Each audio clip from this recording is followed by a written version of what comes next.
Hey, what's up, Kings and Queens? It's Theo. And say, man, we got Joey Diaz on his first day in New Jersey. We haven't did comedy night in so long, so we're going ahead and doing this. Go ahead and expect more. Say, what's up? Tell them about your experience in New Jersey. I had fun in New Jersey. My dad stays in New Jersey, so the times that I went, we went to like a water park. We went to like a wedding. How was the people? How do they speak? Do they speak like Jersey Shore? No. I mean, I haven't traveled. Everybody that I met was black. So they spoke like Jay-Z. No. Jay-Z isn't from New Jersey. Oh, that shit close to me. Who from Jersey? Like Brooklyn. Who from Jersey? I don't know. But everybody kind of spoke proper. They didn't really use slang like that. They didn't like for me to say like yes ma'am, no ma'am, yes sir, no sir. Say you was in the good neighborhood. You was in the good part of Jersey. Yeah, I was in the bougie neighborhood.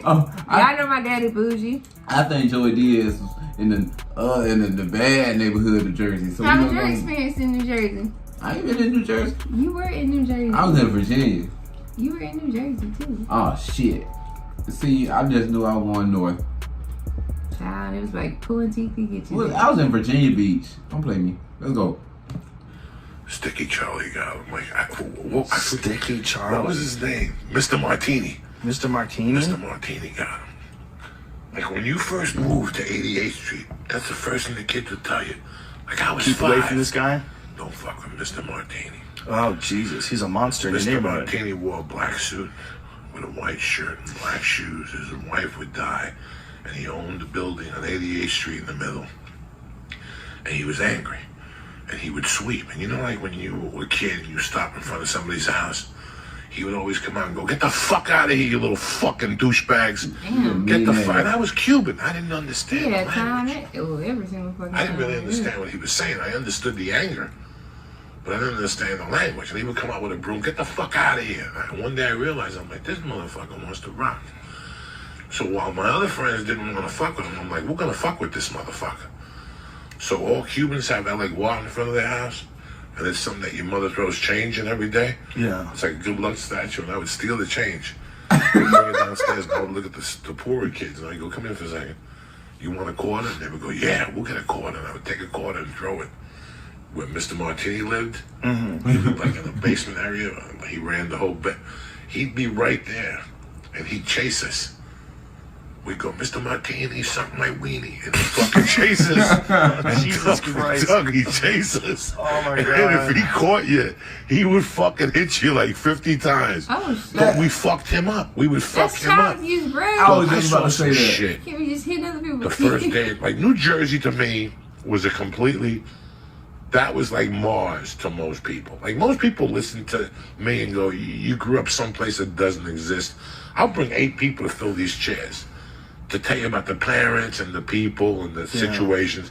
But the first day I went out in my hometown of North Bergen, I saw me and Joe Rogan fight.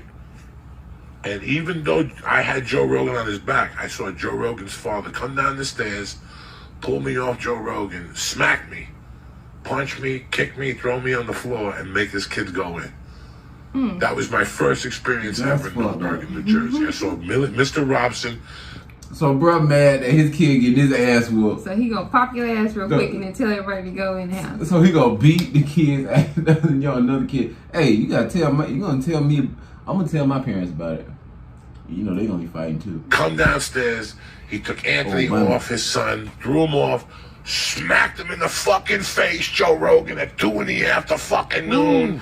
In 90-degree heat, punched him in the stomach and told him to go home, "You little giddy fuck." Oh yeah, I'm telling my people. Go home, you little guinea fuck.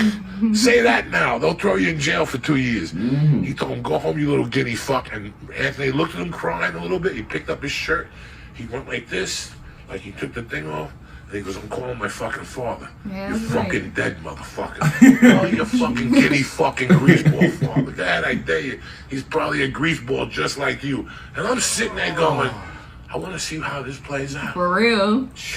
And next thing you know, 2 cop cars pull up. And there's one cop car that's unmarked, and there's another one that's marked. Oh shit. and it's a big fucking Italian-looking detective, like, you know, the short, stumpy Italian. And he comes out of his car, he puts his fucking jacket on, it barely fits. But till this day, I remember the mortadellas he had on his hand. And he goes, "What the fuck's going on here, kids?" And the little Italian kid comes on, he goes, "This fucking Mr. Robson came down here and he fucking smacked me in the face. These are my witnesses, tell him." Then he fucking hit me. I'm sitting there going, "Oh, this is gonna get fucking good." And the next thing you know, the fucking cop, the detective tells the cop, "Go look around, see if there's tickets. Go spread tickets." Tickets. And he goes, "Where's this guy live?" And he goes, "Yeah." And he goes, he grabbed all the other kids and he goes, "Tell me what happened." And he goes, "Anthony and him were fighting and he came down here and he fucking pulled him." And that, this time they know that the cops are there.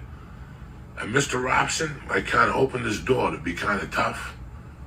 Like, he's not coming up here. He's like, "No, I'm gonna fucking knock him out too."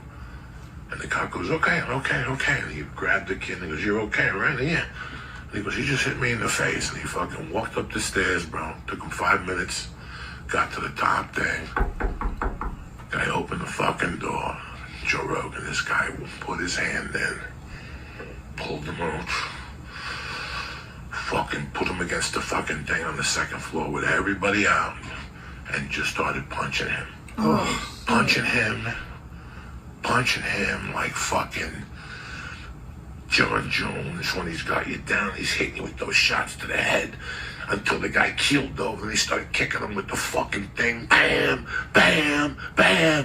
And at the end he goes, "Don't you ever fucking hit my son again. Let's get out of here." And that was how I became friends with the family. Because as soon as he came down, he goes, "Who's this kid?" He goes, "He's the spit kid. He's the only one that jumped in." You got to. He goes, "You want to come over for dinner?" And that was the beginning of my life. When I got in that police car. Wow. Because I That's did crazy. whatever the fuck I want. Look at this, till today. This is fucking crazy. And you know me and you don't fuck around. What do you got over there? This is still, that's what happened in 1973. And what's that today? That's a gold card. What does this card do? It does what it needed to do. It does whatever I needed to do. You know what I'm saying? You're a family member. Why? Because of that fucking day. Because I'm the only guy that jumped in. That's crazy. I like how cops have things like that. Fuck Family yeah. member. You got a Family secret member. card you could get from one of your buddies who's a cop. Show this. You ever get pulled over? Put this on your license plate. Look at this little sneaky little thing. So now we're tight. I'm eating at the house. awesome. I'm eating fucking pasta with fresh mozzarella in the middle. Oh. I could open up the front door whenever I want. I call the mama. She makes cream puffs. Oh, wow. So I'm tight with them. I'm the only Cuban in 1974 that's even walking in there. So now we're in the 6th grade. And we're playing kickball. McKinley had no fun. Remember 2 months ago, Ellen DeGeneres donated $50,000 to a grammar school. It was my grammar school in North Bergen, New Jersey. 2 months ago. Yeah. Ellen DeGeneres donated $50,000. Now, when I went to that grammar school, those motherfuckers didn't have a gym, Joe Rogan. You shovel snow to get a B. Say what? Who? Shoveled snow. You shovel snow. Black people don't like snow. I don't see how they be up there. That was part of your physical education? Yeah, and you did push-ups and sit-ups and fucking That's like Russian shit. Bro, and they had a Right? fucking That's like bar in the kitchen where you Rocky did pull-ups. No, they were brutal. Finally, they built the gym in the 8th grade. Yeah. But before that, we played kickball outside in the fall. And one day we were playing kickball. I'll never forget this. The guy's name was Mr. Tortora. That was the teacher's name. Was he a good guy? Yeah, he was a good little gym teacher. And we're out there, we're playing kickball. And again, that little Italian kid, the one that invited me to his house, and his father beat up the fucking dude. We're playing kickball, and he's throwing the ball. And every time I swing and I miss, he's calling me Coco Caremoco. That means I'm a boogie face in Spanish. Because it rhymes with Coco, right? And the teacher keeps going, "Anthony, I told you 1,000 times. None of that spick shit's allowed here." Oh no. This is the 6th grade, North Bergen, New That's Jersey. A teacher This is a said school that? teacher. Mr. Totoro's like, "Hey, none of that spickaroo shit over here, all right? This is America, all right?" Really? Oh, bro, at that time, that was a big issue because a couple weeks before that, a guy named Totoro was a baseball coach, and he threw a kid off for speaking Spanish on the bus. He told him, he goes, no Spanish on the bus. And the kid goes, fuck you. And he spoke Spanish. And he took him off like 20 miles from the house. For real, It became a big problem in my hometown. They were going to kill the fucking dude.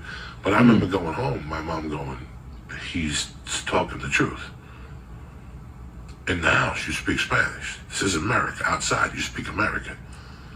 So my mom cut me off right there. Like, I went home, like, ready to fucking be like a protester. And she was like, that don't happen here. We're Americans. You want to talk Spanish, talk it in the house. I think there's a real benefit to being able to speak more than one Yeah, language. that's sad. Definitely is. It's Yeah. a complete different mindset. I'm happy I do it. I speak to my daughter in Spanish. If I ask her Mercy something, I re-ask her in Spanish. If I tell her something, nice. I retell her in Spanish. Nice. Well, that's the end of that. Hey, y'all, like, comment, subscribe. Let us know if y'all want us to react to any more Joey Diaz stories on Joe Rogan's podcast. I guess obviously, yeah, you start. Obviously, your first day in New Jersey wasn't anything like that. Yeah, nothing like that at all. But his story was very entertaining. Always interesting. Yes. That's why I be like, man, say, bring your big-headed ass over here and let's react to some Joey Diaz and stuff like that. Listen to a new story. No, you ain't hear it. Let's listen to a story. No, you're right. I see Bill. Dang, but like I said, comment down below if y'all want us to react to any more of these stories. Also, check us out. Check us out. No, I was gonna say, but yeah, do that. But also check out our TikTok videos, our skits. Dang, boy, open your eyes. They are open. No, they ain't. Look at my eyes compared to your eyes. Open your eyes. Everybody ain't got no owl who Pokemon eyes like you, your man. Your eyes low as hell. But shit, my eyes about the same. It's about as wide as Tupac's on your shirt. What's the problem? Whatever. Bro, here like this. Yeah, that's how you looking. But we'll see y'all on the next video. Bye, y'all. Peace.